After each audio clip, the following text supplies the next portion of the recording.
Welcome to the Church of Monica. It's a series that we have been running since 13 years and at Open Source Gallery, usually in person, but now on Zoom for the last year almost.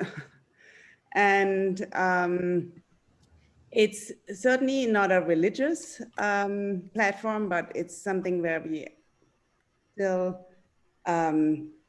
are very keen on bringing community together and interesting thoughts. And it's just, yeah, that's where the name really comes from. Anyways, today I'm happy to have Zeelie Brown. She's an artist that I met because we both work on composting toilets. And I have had a residency at EFA, and Zeelie Brown is also scheduled, or not also, I have had a different residency, but Zeelie Brown is scheduled to have a solo show at EFA at the Elizabeth Foundation of the Arts in Manhattan in 2022, and that's how we connected. And I found the project super, super interesting. And I just wanted Zeelie to talk about the project, but I just wanted to say one thing about her, which is her Instagram says, Zeelie Brown, I combat fear with radical softness. And I think that's just so beautiful. So, so Zeelie, why don't you just get started? And I just want everybody also, obviously, as usual, like we're on Zoom, we want to be muted and respectful. But if you have any questions, there will definitely be a Q&A in the end, and also put it in the chat if there's anything that you want to know immediately, or, you know, I will just try to make it clear when the question needs to be asked in between. But so otherwise, we just can wait until the end, I think, right? Sure. Okay. Everybody can hear me? Good. Okay. Thank you all so much for showing up early on a Sunday. Oh, it's early for me. I don't know about y'all, but it's early. So I guess I'll start at the beginning. This whole line of research was set off by a report in 2017 by a UN special rapporteur on poverty in the United States. And in his report, he talks about how Alabama was one of the poorest places he'd ever seen in the developed world. And he talked about people piping raw sewage out of their houses and how deep a problem it was. And I immediately got very angry. Just that this was happening near my home, about an hour from my home, that people were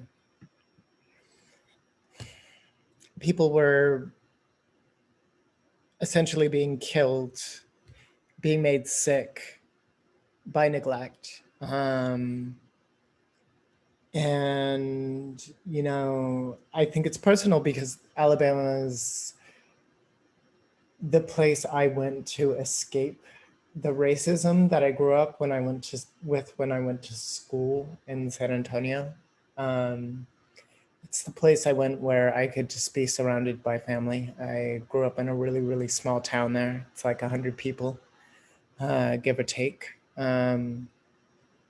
It's out in the woods. It's 30 minutes to the nearest grocery store. So a lot of the food was grown there, or grown nearby, or at cousins or friends' farms that you just went to before you went to the store. And the reason why people are just resorting to straight piping waste out of their homes is because of the soil tectonics. So it's in a region called the Black Belt, a region of Alabama. So the Black Belt is a belt of soil in the center of the state. We're gonna come back here. So this stretch of soil here is the Black Belt. It's black because in I forget which geological period, about 2.3 million years ago, this was an ocean.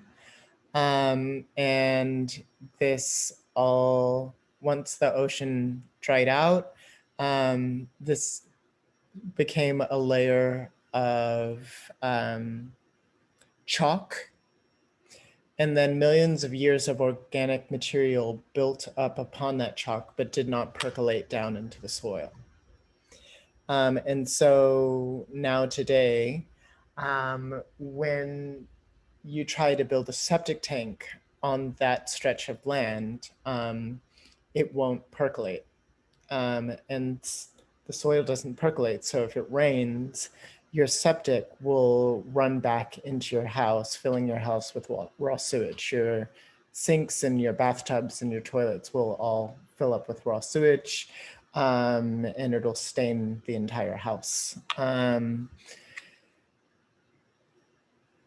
it does this because the soils are what are called shrink-swell soils. So when it rains, they swell. When it dries out, they shrink. And it's like breaking, when you bend a wire back and forth, eventually they break. Same for concrete. When you bend concrete back and forth, expand and contract it, eventually it breaks, water seeps in, fills up your house with sewage. In order to get a septic system built in that region, it can cost an engineer's fee and $30,000 to build, just because it's such a difficult build.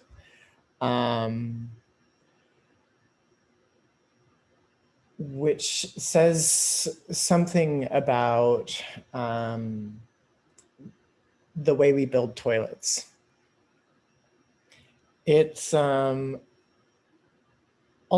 one of the blackest regions of the state, and it's the blackest region of the state because of the soil tectonics. It's where a planter from Virginia would go to, once he had used up all of the nutrients in the land in Virginia, he would then move to Alabama and set up a plantation there. Or if you're a enterprising European immigrant in the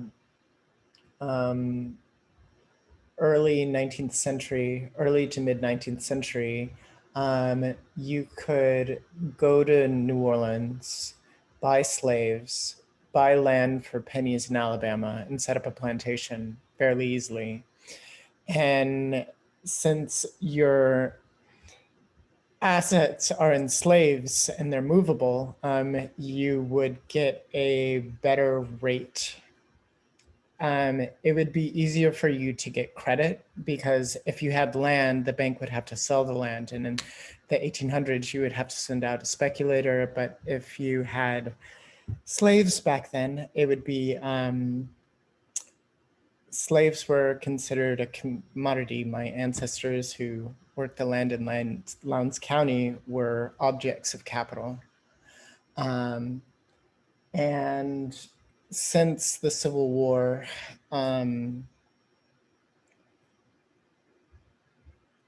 ended that system, people have stayed on the land. There's also a large history of racial unrest. Lowndes County, one of the counties in which my research is centered, has the name of Bloody Lowndes. It's where the Black Panther Party actually has roots in Lowndes County. There's a really beautiful history of resistance and organizing. The Gee's Bend Quilters, who present all over the world, they're from Lowndes County. There was one more thing that I was going to say, and it's escaping me. Okay. Well, anyway, but you know, Alabama, of course, has a very, very deep history. It is the root of the Jim Crow South. It is, to this day, there's active voter discrimination. The political bureaucracy is inept, corrupt, and racist.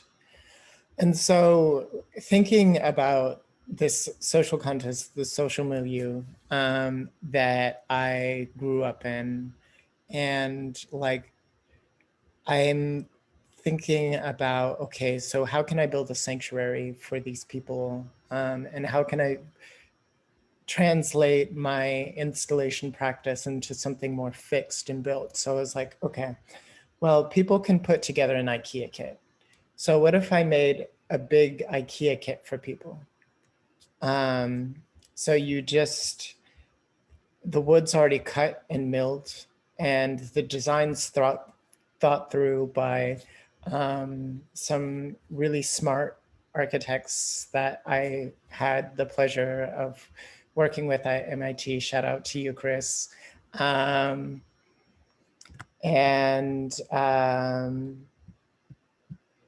So I just started that, and of course I started drawing.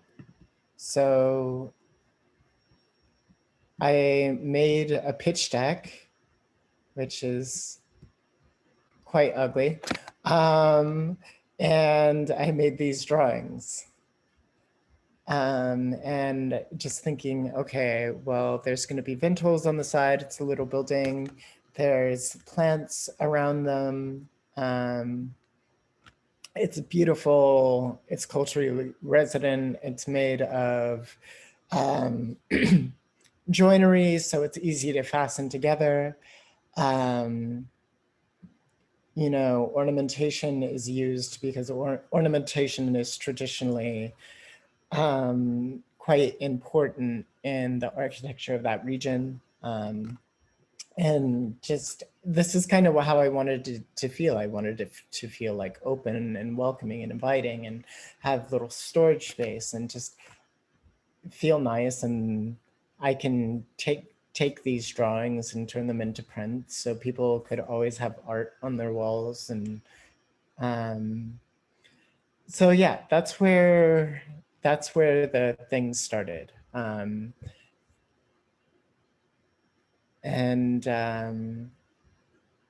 So then my team got to work, and we did just a little bit of research.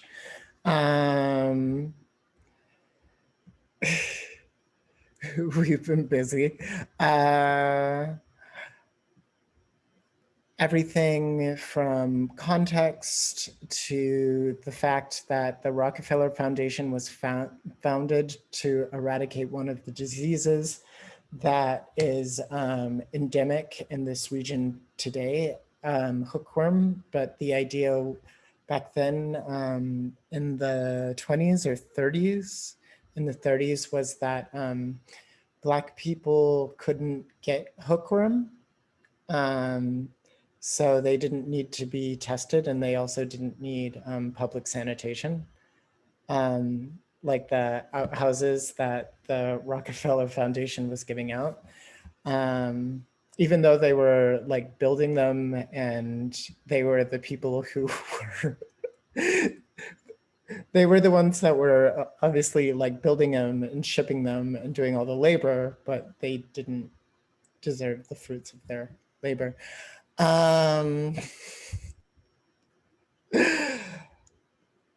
So, and then we looked at some other privies that had been built. This is a really fancy one from the Revolutionary War. Here's some hippie shit. I don't know what that is. And then we were thinking about, okay, what are the different types of privies? Okay, we have a pit privy, composting privy, drum privy, dehydrating privy, moldering privy, how to think about odor control, how to think about Alabama's waste management laws, which are kind of stupid. The most stupid provision is that liquid waste, so urine, if it's separated from solid waste, has to go to a public or a private sewer system. So like urine, which is sterile and is 1% of wastewater, but contains what, 70% of the nitrogen and 40% of the potassium of wastewater has to go, basically you have to by law throw it away. Which makes no sense in a heavily rural area like Alabama. It makes no sense since in 30 years we will be at peak potassium, meaning all of our potassium, all of the Earth's potassium mines will have be at peak capacity, and then we're going to run out of potassium to put on our fields for fertilizer in 100 years, and it's something that our body naturally produces.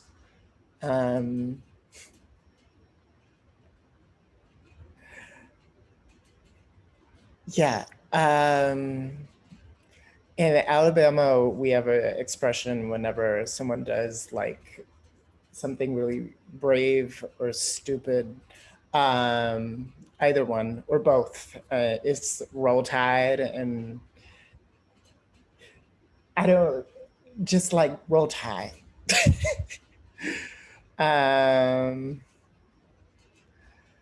So one of the big factors in our design is wind stress.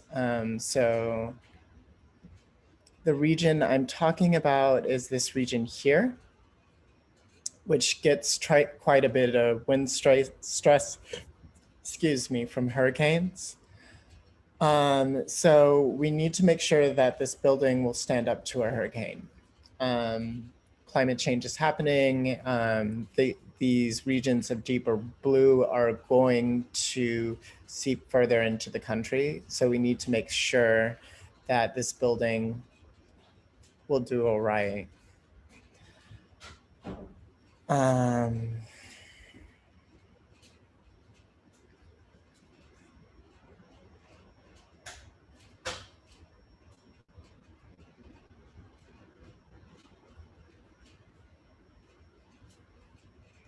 Let's see, we're thinking about foundation types. Yeah, anyway, and then we went to a bunch of sketches.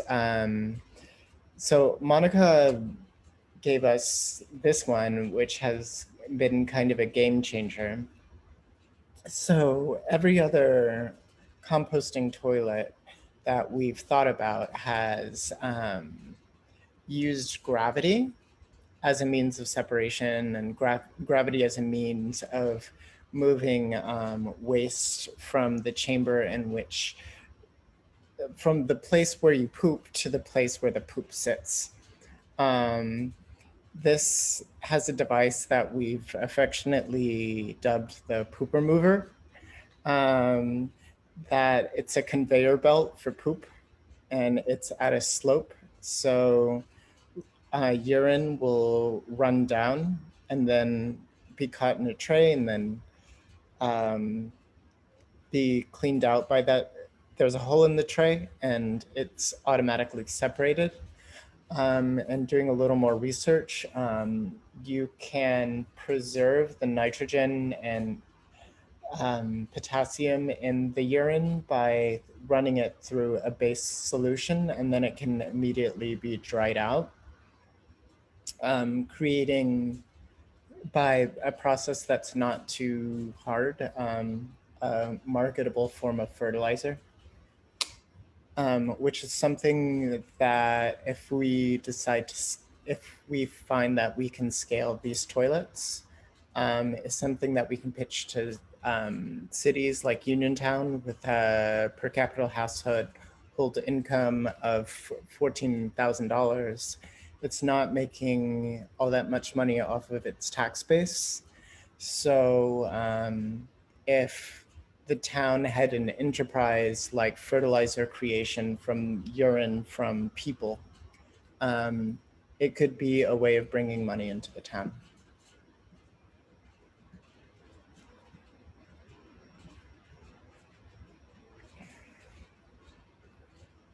So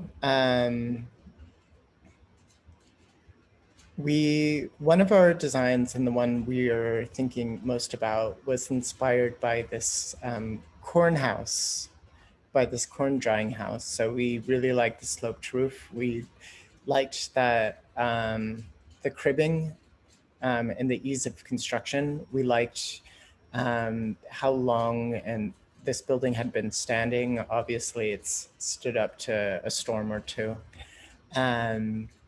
And so we decided to move that into this design, and this is where we are now. So it has a porch. That way people can use it for storage as well as for an outhouse. It has solar panels or a solar panel on top. That way, during a storm, the power will go out for a week or two. So people can always charge their cell phones. And there's going to be speakers in there so people can just plug in their phone and listen to music. It's going to be made out of southern pine and aromatic red cedar. Aromatic red cedar is a natural antibiotic wood, and it smells wonderful. So just making sure that it smells nice in there. And so we're switching this around. This is a little rough, but we have the toilet here and then the maintenance room here where the poop goes. It's a really genius system because basically you have to fill up the entire building with poop before you have to move it. But worms break down the fecal solids and turn it into, and worms will absorb heavy metals, pharmaceuticals, but noxious bacteria. They aerate the waste, which makes it,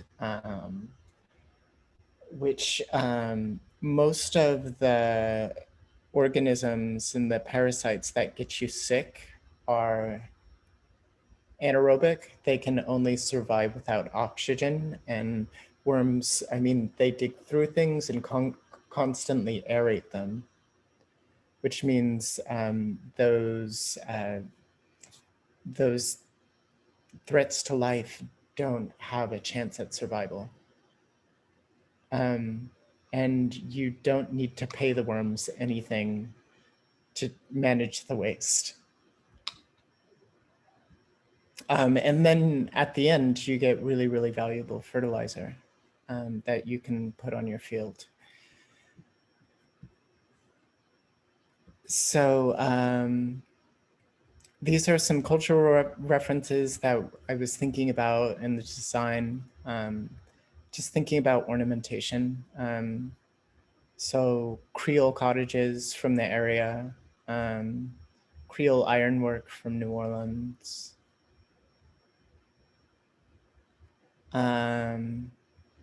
These are from a city in southern Haiti, Jacmel, that's beautiful and influence the aesthetic culture of New Orleans in the Gulf South. Salvador de Bahia, just places that I've been, places that inspire me. These are the quilts of Gee's Bend, which is a region there, and we're thinking about, okay, how can we integrate certain aesthetic influences from this region into this project?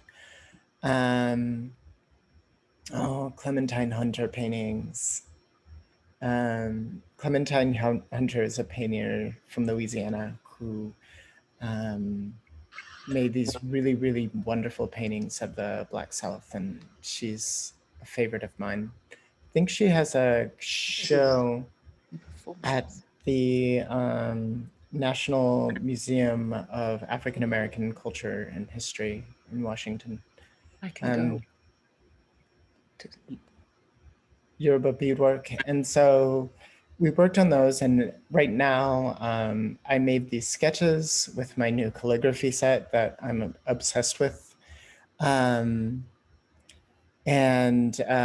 So we're turning these into vector files, and these are going to be milled into the wood to create privacy screens, but also ventilation screens. That way there's a sense of art and a sense of beauty and a sense of culture and tradition. Roses and marigolds and magnolias and Sankofa symbols and cacao symbols with hearts. And this is a Mali inspired pattern. These two are Yoruba inspired patterns. This is a Bwiti inspired pattern. This is a really bad approximation of a Yoruba inspired pattern. But just places where people come from, and just things that people remember, but maybe they don't exactly know how to put words to it, and just building that into the ventilation system. So that, like, in a place that is, it's a toilet, it's more than a toilet, it's also a place to find some sense of refuge.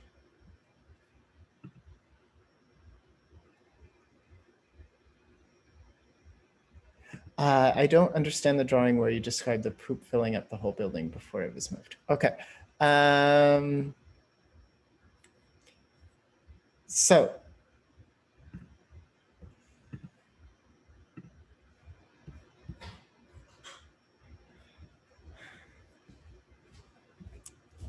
let's see, we'll go back here.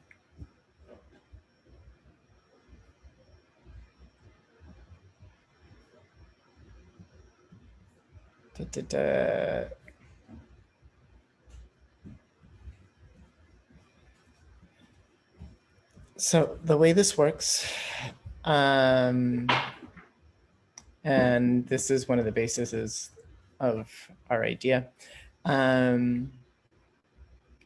You poop, the poop gets taken out on the conveyor belt, it comes down. Once a year, you have to go back into the maintenance room and you move the poop into the compost pile and you add worms. The worms break down the poop. And the difference between like raw waste and compost, it shrinks quite significantly.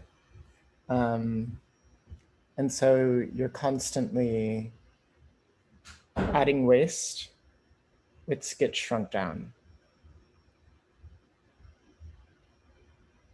So I was exaggerating a little, but that's how that works.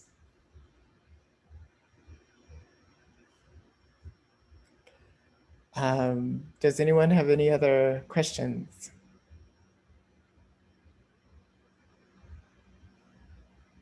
Yeah, please feel free to just only unmute yourself if you have one. I have one. Sure.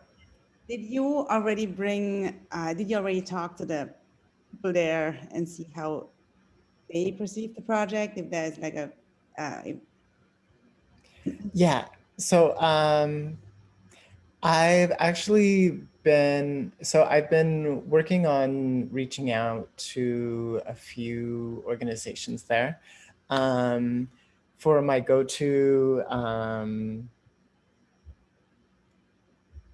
people just that I trusted to tell me if this was stupid or not, I relied on my cousins, just my folks back home, and I would be like, well, would you rather use this idea or would you rather use another idea? And they would tell me, no, like, I hate that. Why would you do that? Like, I thought you told me I was going to do it this way. I want it this way. Okay, we'll do it that way. And just using those kind of family relationships to build up at least an idea. And then now that we have something that's a little more clear and a little more concrete, and by February, we'll have an actual model, like a wood model, that I can bring back home and that can be taken apart and that you can see how it works and see exactly how it's built. That's when we're really going to start talking to people and getting them to revise the design. I have a question. Sure. I'm just wondering, like, well, I guess you said you're going to start talking to them later, but I mean, is there a sort of a psychological aspect of, like, I can imagine a lot of people being like, ew, I don't want to have to deal with poop, like, but is it just economic that's going to be the thing that drives people to buy this cheaper thing? Or So, I mean, hopefully they won't have to buy it. Hopefully we can find money. So they can build it for themselves for free, or close enough to free. But most of the issue is tectonic. You can't have septic. The soil will not percolate. right, they will go for a version that's better any moment, right? Right. And I mean, people are being fined for not having septic because they can't have septic because they don't make enough. They don't have $30,000 to put down a septic system that's going to last 3 years. Yeah, maybe there could be some sort of impetus, like, well, you don't have to pay your fine if you agree to do this thing, this new fangled thing, Yeah, and I mean,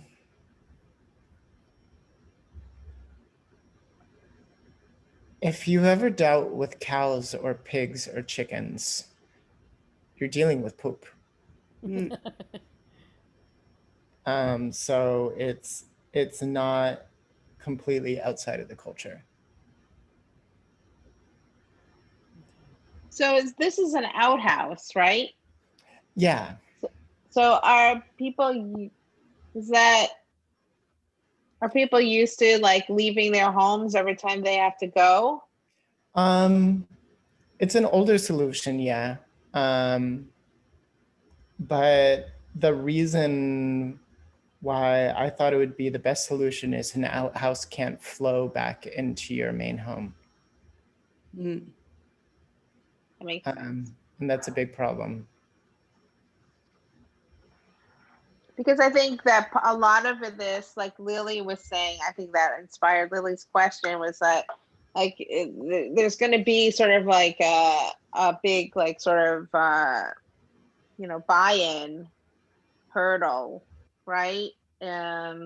Not just the I mean, I understand the money part would be like the impetus, but there's also this other part, and maybe like you said, it's that, like, because you're marketing to that specific community, then like me sitting in Brooklyn wouldn't understand, but they would be totally fine with it. Is that, like, what you're thinking?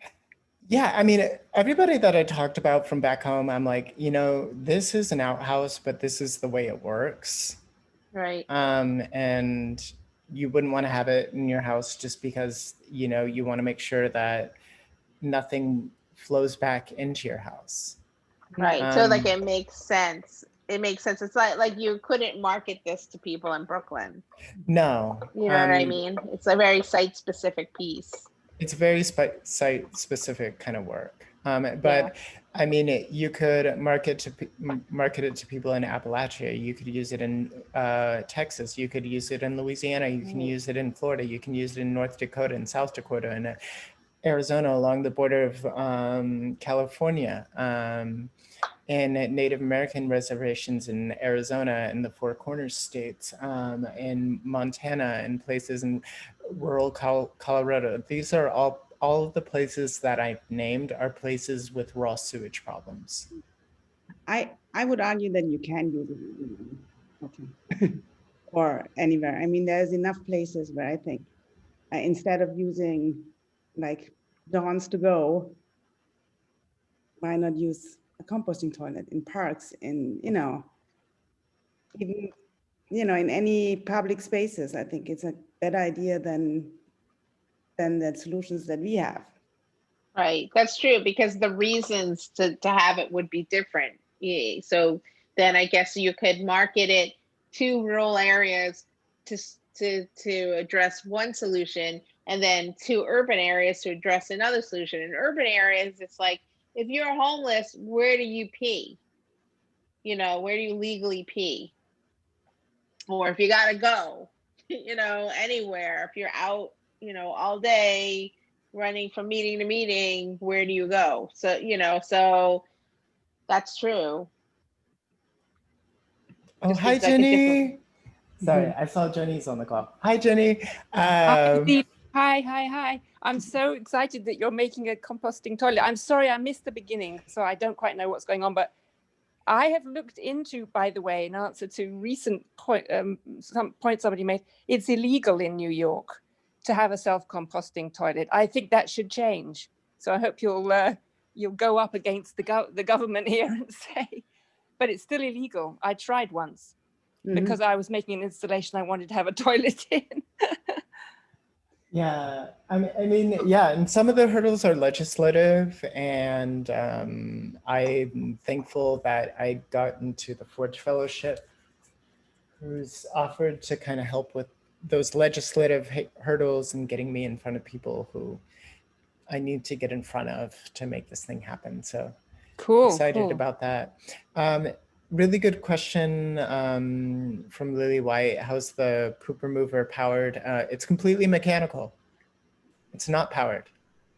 You just mash your foot on a foot pedal a couple times and it flushes the toilet. And that way you don't even have to use your hand on a dirty knob. You just mash your foot.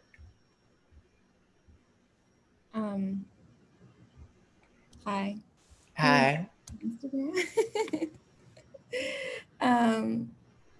This is really incredible. I've used Outhouse when I was like learning. I would spend some time at a farm and like I'm learning how to farm, and yeah, I know like folks asking a lot of logistical questions about marketing and things like that, but like, yeah, this work is really amazing, and I can see how like transformative it can be for communities who have not had really great options otherwise. And being able to use the compost potentially as a form to also bring in more money in the community is also like, yeah, it's just really great. So it's very exciting.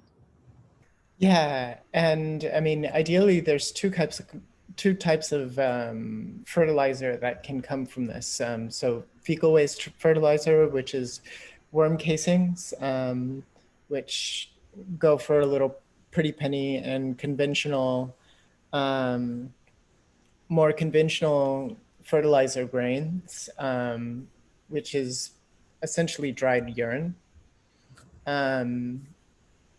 Which you need a little bit more capital to work because in order for the ammonia naturally present in urine not to degrade the nitrogen and potassium, you have to run it through a base.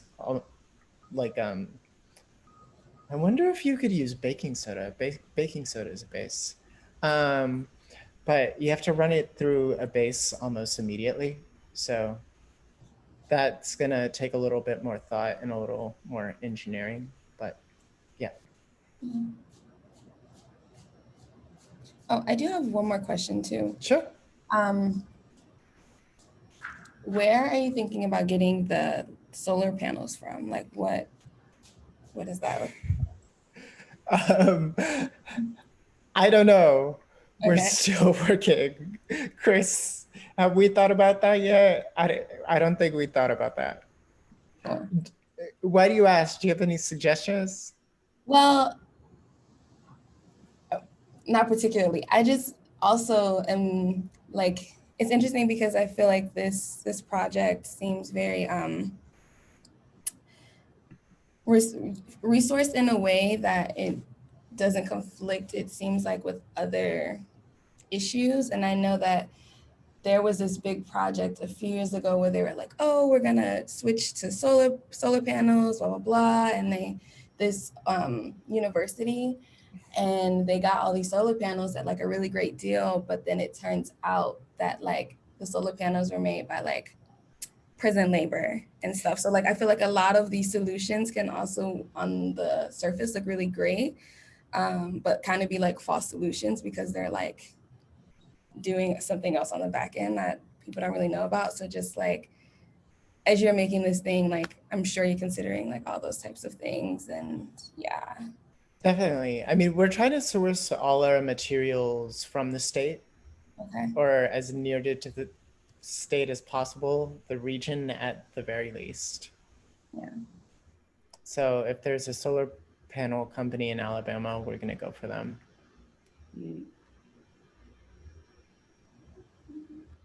I just have one more comment that I think that I just like how you integrate so much artistic elements in it too, like without it, you know, and also how it's really so thoughtful, and how it could appeal for the people there instead of like making into this IKEA, you know, because you have been saying that it should be like an IKEA kit, but I think it's really not, because it's not going with like a Swedish design.